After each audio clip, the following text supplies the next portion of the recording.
Welcome back to Serving Up, the podcast where we talk to the people shaping the racket sport world, both on and off the court. In this episode, I sit down with Lewis Danger Mouse Doughty, a player, coach, and one of the sharpest minds on the UK circuit. From early battles with his dad to grinding out marathon matches, building his mental toughness, Lewis shares the lessons that shaped his game, his coaching, and the mindset that keeps him calm under pressure. We also talk about the influence of legends like Willstrop and Jamie Maddox, and the origins of his unforgettable nickname, and the legacy Lewis hopes to leave in the sport when he's done. This episode is brought to you by All Over UK, Racket Pioneers since 1938, and remember, England Squash members get 20% off all Oliver equipment. Just head to your England Squash membership portal to find your exclusive discount code. Okay, let's go. Good evening, Lewis. You well? Hi, Sean. How are you doing? Nice to see you. Nice to see you as well. Thank you for agreeing to do this. Thanks for having me. No, that's no problem at all. So you're the third person we've done now. We did Batiste Massotti first, then we did Olivia Besant second, and now you're the third person who I'll get to peek inside your mind and see what makes you tick. Wow, well, it's an honour. Wouldn't go that far, but thank you. So first of all, how did you discover squash? What drew you in?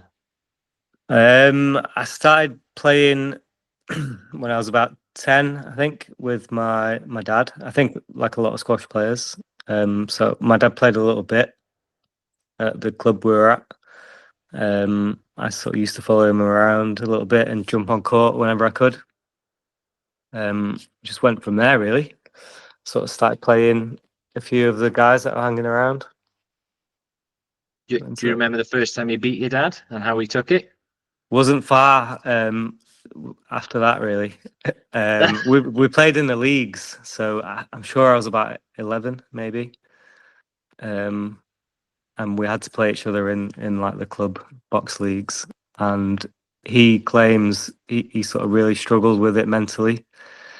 But for me, like, it was just fun. Like I was loving every second of it. So I won 3-0, and he's never beat me since.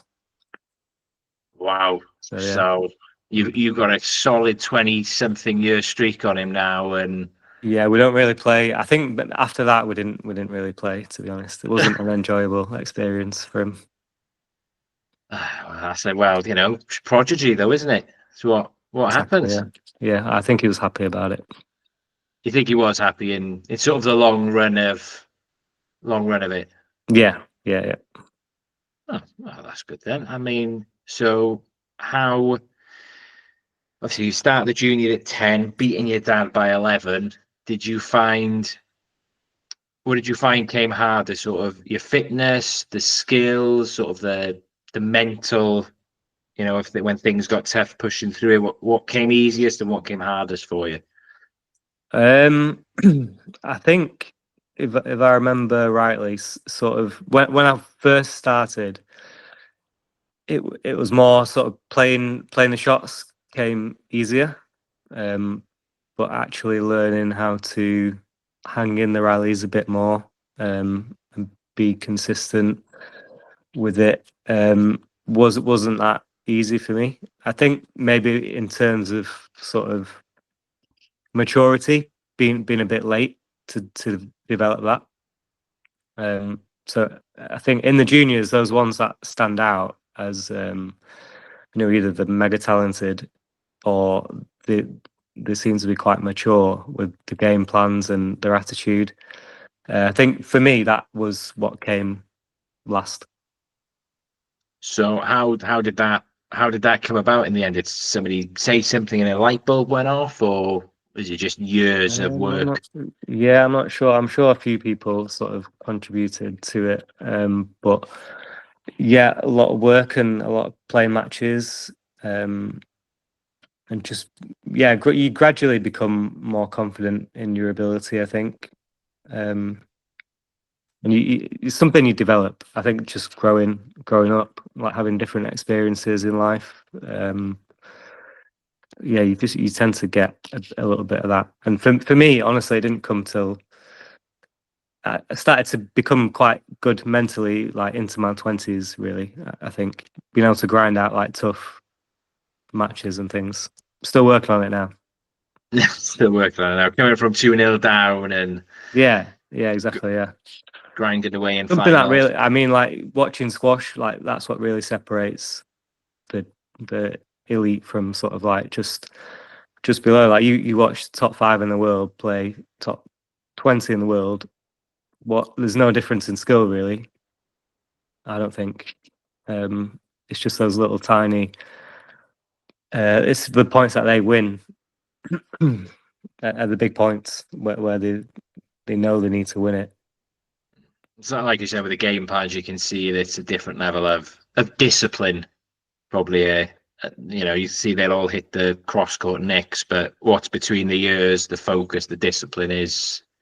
Yeah, exactly. Yeah, the discipline to like stick to the game plan, even if it might not be working. I think they have the ability to know that it's going to work eventually. It might take an hour, but if they stick to the guns, probably will. So was your mental toughness fully forged on the squash court, or was there outside of the squash court that helped you as well? Not sure really. Difficult question. I think just playing a lot of matches. Yeah, definitely. Like recently, like in recent years, league matches, playing a lot of league matches and getting used to winning as well. So I've been playing for Warrington in the Northwest at number 3. Before that, I've been playing like 1 and 2, really, and winning maybe 50-50.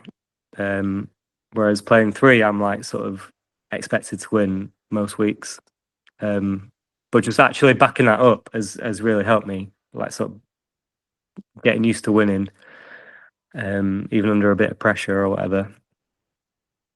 So how do you go into So how do you go into matches differently? Like you say, you play 1 and 2, you think it's 50-50, rather than at 3, you'd expected to win. What's the difference in your mindset walking onto the court in those 2 instances? I think number 1, you get a lot of confidence from winning. So I had a good couple of seasons where I won a lot of matches, and then you start winning those matches when it gets to 10-all. In those tight matches, you think, well, I've been here a few times already this season, and I've come out on top. Like I'm good in these situations. I can do it again. Whereas I think if you're not confident, maybe you've been losing a few more matches. It tends to go the other way, I think. So yeah, that's something that's really helped me.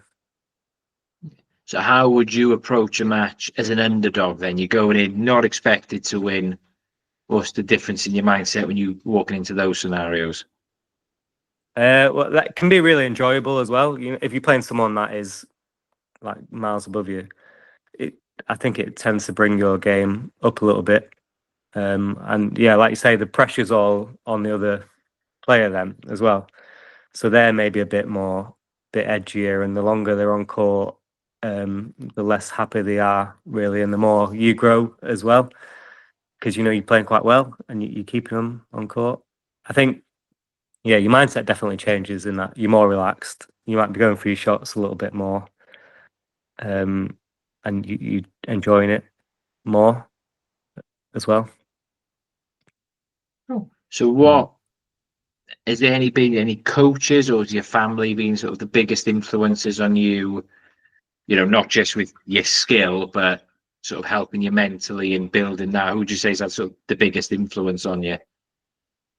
Yeah, definitely a few people. Obviously, my dad has sort of been there the whole way, and always offers great advice. Even now, if I can just ring him up for a chat, and he'll give me some really solid advice.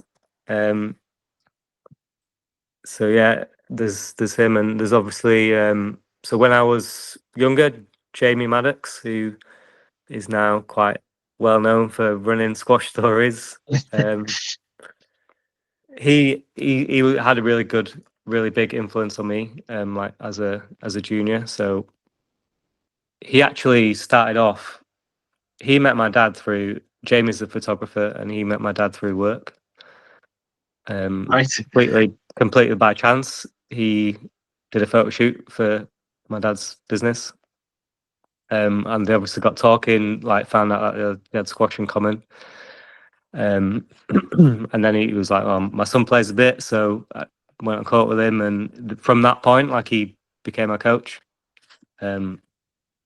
So he's given me like a lot of his time, like over the years. Even now, like a couple of years ago, I went back to go and see him for like coaching.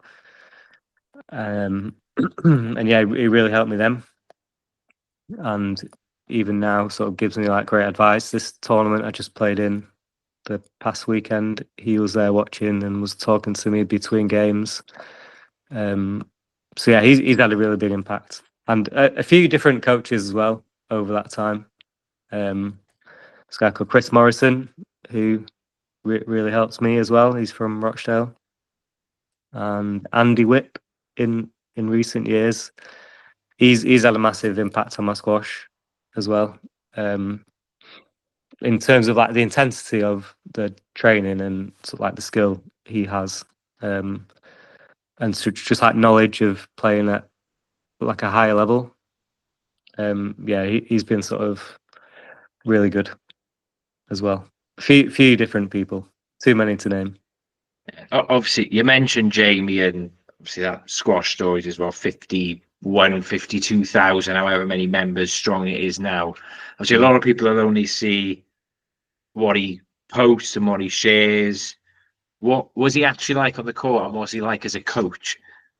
Yeah, I think there's a bit of a like misconception, because he likes to wind people up, and like he's very funny.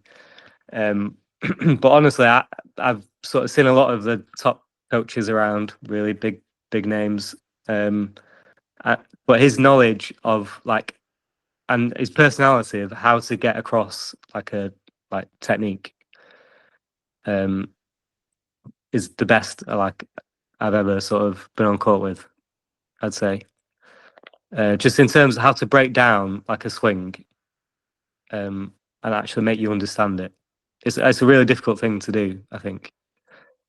But yeah, like very enthusiastic, and sort of his personality like really helps, I think, get that message across.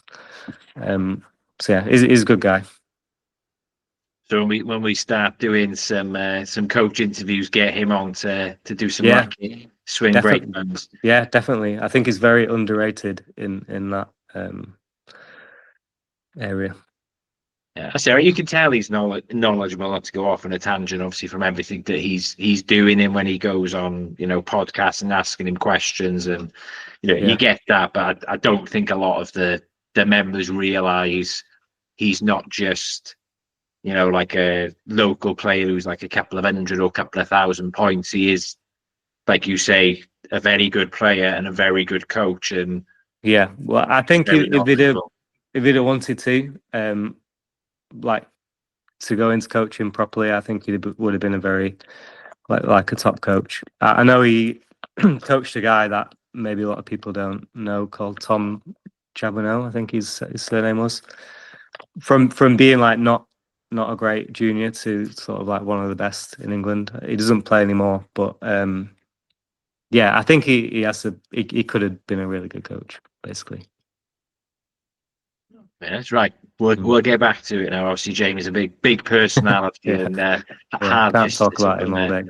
No, can't talk about him all day, but also can't skip either. Do you have any weird sort of pre-match rituals or superstitions that you do, or like I know, and I mentioned this on when I spoke to Olivia. Nick Matthew has he used to put his bag on his bed, and that would get him into the zone before a match. I've read that. I've read his book. He says that, doesn't he? Yeah. I don't. Yeah, I'm not. I don't think I have anything like that. I'm not as organized as he's. Obviously very organized, isn't he? I'm trying to think of something. Obviously, I like to listen to music. It gets me Gets me in the mood a bit. I think. Go on. As I say, have you got about my anything music taste? like I know John Terry used to listen to the same Usher CD before every single match.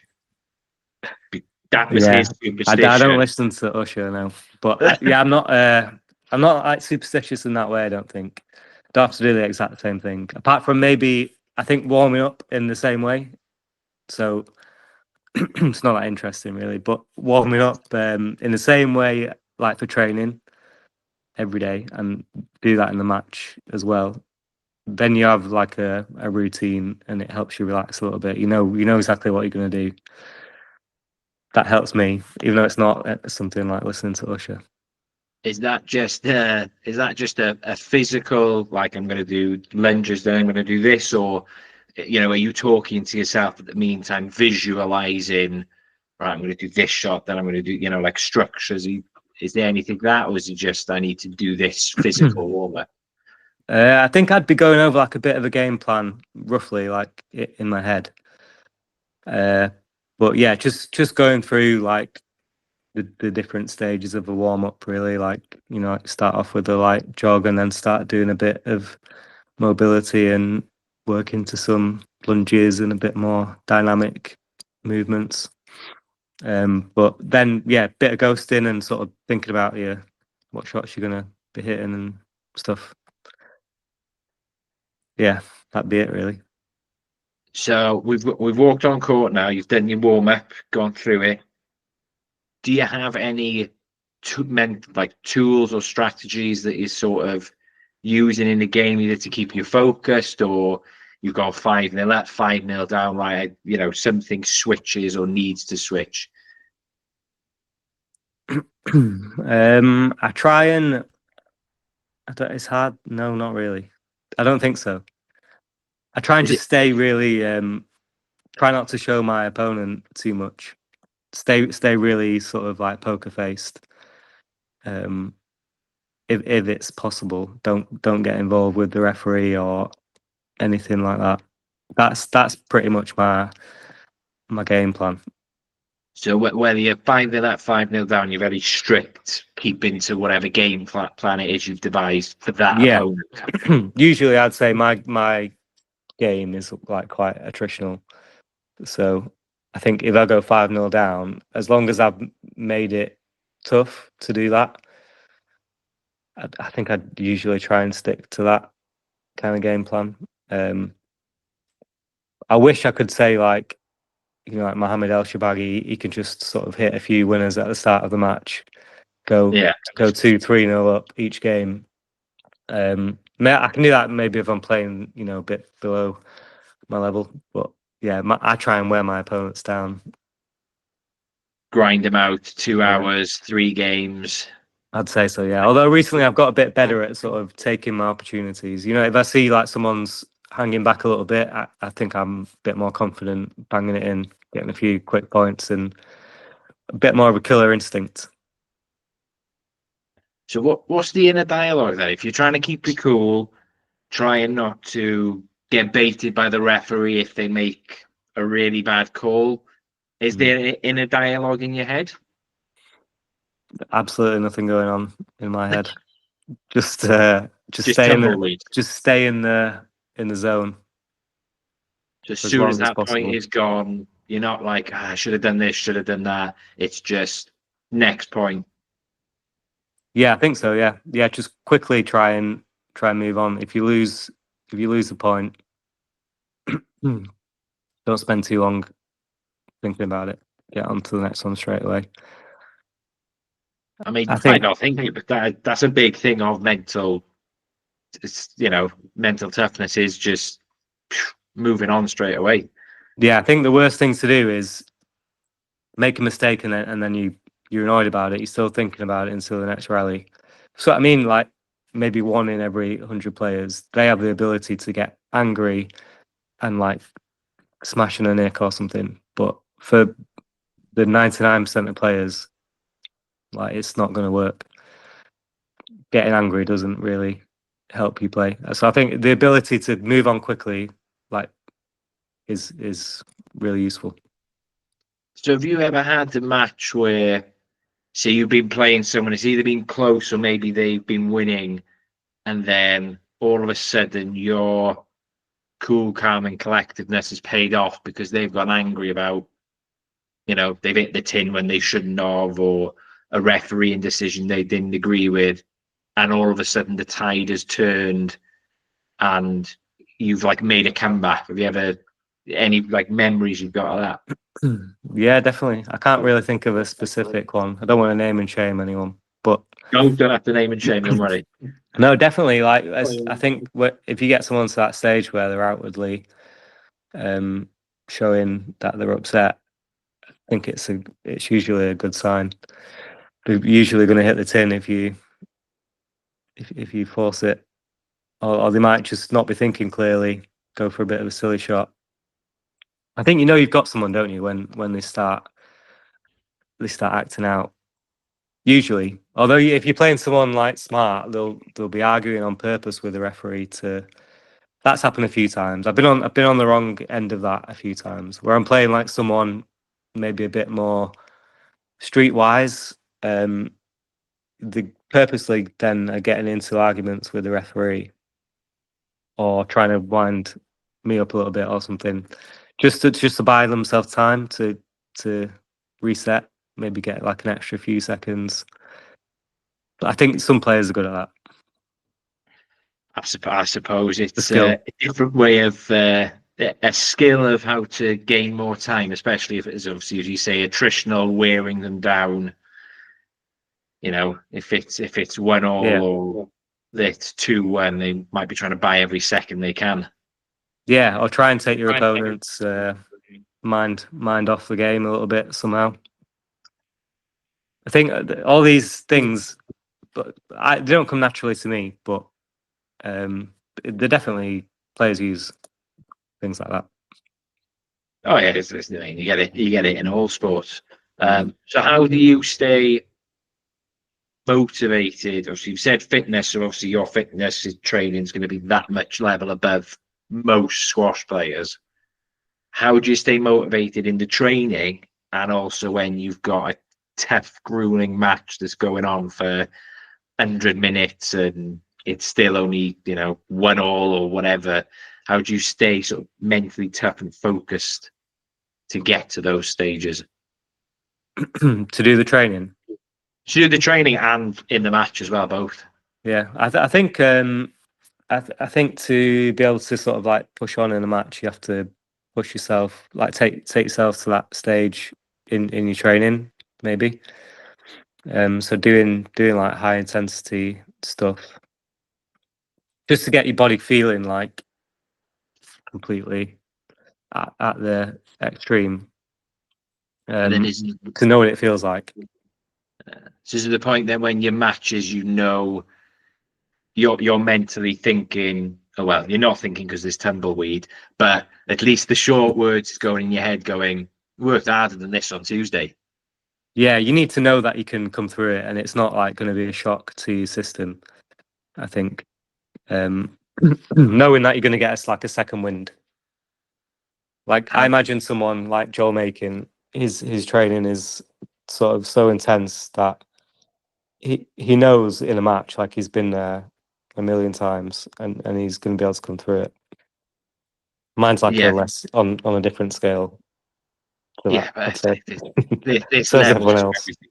Yeah, there's levels to everything, and he's him and Paul Cole are just you can see the difference. Yeah, well, the training must be really intense. Yeah, so I've known Joe for a long time, but I remember we used to do a when we were juniors, a Sunday morning session. It was the 4-minute run, and they'd be like, if you can get to 80, well, that's a really great number, and everybody'd be trying to get there. And then Joel, even though he was the same age, he'd go on and he'd do like 90 something, but then he'd do it with the second group because we couldn't all go at the same time, and he'd still get 90. There you go, then. We'd just be like, we're trying to get to 80 once. We are trying to get 80 once, and you're doing it twice with room to spare. Yeah, that's the difference, isn't it? But yeah, for me, I actually find like sort of that's what that cardio training like quite enjoyable. So I really like spending time on the bike and running and things like that. Like I always have done ever since I was young. Used to love cross country and long distance running. So for me to do that it's not like a big deal. Whereas I think some people don't enjoy it. No, no. Some people won't like it, and some people will. It's they love just smashing in the nicks. Yeah. Is there anything? I'm conscious of time, and you know you've been very good with your time, and thanks again. Is Problem. there anything you've learned from losing that winning could never have taught you? Yeah, sounds like a bit of a cliche, doesn't it? But I think you learn like so much more from losing than you do from winning. Even though, yeah, having said that, winning is good for you, definitely. Like, get used to winning. But everyone is going to lose a lot, probably a lot more than they win. And it's what you do to come back from that. I think it's probably the same in all sports. I remember, like, I'm a Man United fan, and Commiserations. yeah, but when they were good, so I remember reading Sir Alex Ferguson's autobiography, and he talks a lot about like after a big loss, maybe like the Champions League final or something. Like the very next day, like put it right, like sort of think about what you could have done differently. Don't dwell on the fact that you've lost. Like just try and see it as clearly as possible and change a few things. They might not be big things, but a few things, and just get on with it. And I think it seems to me like the best approach. Have you ever done that yourself? Gone, I lost that match because I couldn't hit my backhand drops, or Yeah, I think gone definitely. on the Yeah, next day. yeah, and it's usually something small like that. Like I don't know, my backhand was coming out of the wall by like a few centimeters or whatever, bit looser than I wanted it to be. So like go on court and spend half an hour just change your technique a little bit, just like tweak it because you might have forgotten something like only small, or yeah, like you might feel a bit slow, so do something to sharpen up your footwork. I think just do whatever. It might not even be true, like what you think it is. That might not be the reason, but if you've gone and corrected something, like it's gonna help. After you lost, would Jamie or your dad be very brutal in why you lost? Would they sugarcoat it, or how would they sort of get that across to you? And how would they, specifically Jamie with the coach, and how would he correct that next time? Yeah, like I just said there, it's always something small, and like usually it's positive. Like played really well. You just need to maybe you did too much running, so we need to think about like trying to hold your ground a little bit more, get into better body shapes. By the way, I left Malcolm Willstrop out of influential coaches somehow, completely. I'm glad you did. I'm glad you did though, because we'd still be going on. But yeah, Yeah, yeah, yeah. Another big personality, but he was quite similar. I think it was never anything like major. You just move like something small or like really simple piece of advice, but you'd listen to it and try and take it on board. Obviously, So how and I'm very conscious of time. How long were you having sessions with Malcolm for? Was that just like Sunday sessions, or was that over a period of like years? yeah. So I didn't know him really at all as a junior. It was when I picked up squash again, sort of like mid-20s, like 23, 24. I decided to move to Pontefract, and so like very quickly I started to go into his sessions like every day, and got quite close with him within that time. So it was over about maybe 5, 6, 7 years.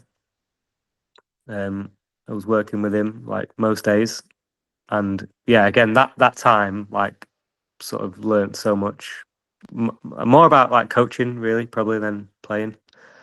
Uh, but What yeah, would you like say is the go oh, on? no, you go. So what's the biggest thing he sort of taught you coaching then, would you say? I think just like his philosophy again was like very simple. like sort of stay relaxed. Like there's certain things like behave well, stay balanced, like try and delay wherever you can. Like really simple, clear like guidelines to follow. And the sessions were always like they flowed very well. It wasn't like sort of repetitive drills, which has its place, I think. But it was all sort of like all flowed around each other and working with different players, and sort of very, like really good, well run sessions. Hard to describe really without being there. Without more time. Yeah. Next And time. they That'll will be always episode 2. That'll be episode 2, yeah, when you hop on. Well, I've got 2 very short questions for you now to finish off. Go on. Danger Mouse. Oh yeah. Very unique nickname. Not one I can say I've ever heard anybody in any walk of life. As if, how I'll let you tell the story about how it's come about. But then has it changed? Did it change you at all? Or did you just be like, yeah, that's me? I grew into the name, I think. So it was actually like a close friend of mine called Alex Hodgetts. We played in Italian league together. So me and him, he's from Pontefract. We went over and played for Bologna. And I don't know, for whatever reason, he just said it one day. I'm not really sure why. And then our Italian teammates, like loved it. I found it really funny. And then it sort of took off from there because it sounded really good in Italian accent. Something about it was funny. And then it continued when I got home as well. I don't know. I think maybe it's because I'm quite quiet on court, but maybe slightly dangerous in a good way. Yeah, I don't know, but it seems to stick. It seems to have stuck. Yeah. Nobody I don't think anyone really calls it me now, but for a while. Maybe after this, it's gonna. Yeah, maybe there'll be like a resurgence. That'll be it. That's all the messages you're gonna get now is high danger mouse. That's all you're gonna get. Right. Obviously, you've got a long way ahead. Obviously, you mentioned coaching, and you've got decades left of coaching. When you sort of getting to the point of ending the coaching, ending the playing, what sort of legacy and like we've already mentioned Jamie, and you briefly mentioned Malcolm as well. They both left totally different imprints in different areas, but everybody knows their names. What sort of legacy would you like to leave in the game? I think I've got a long way to go to follow someone like Malcolm, but someone I'd have a lot of respect for and would really like to try and emulate.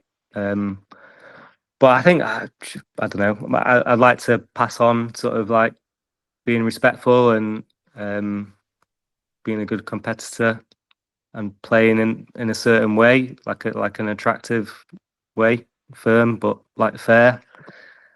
Yeah, that'd be good. Oh, well, that's great. Thank you again for your time, Lewis, and we have No done problem. it just in time for you. Brilliant. I'll let you go now, and we'll catch up. We'll catch up soon. All right. Cheers, Sean. No worries. Thanks Take very care, much. Lewis. See you in a bit. Bye. Bye. Thanks for listening to Serving Up, and a huge thank you again to Lewis Doughty for joining us and sharing his story. You can listen and watch this episode on Spotify and YouTube, and check out our pages for all episodes as well. Serving Up is powered by Oliver UK, Racket Pioneers since 1938, and don't forget, England Squash members can claim 20% off all Oliver equipment through the membership portal. Next time we sit down with former world number 3 Simon Rosner to talk about life at the top, transition after the tour, and what drives him today. Subscribe, follow, and stay tuned. You're not going to want to miss it.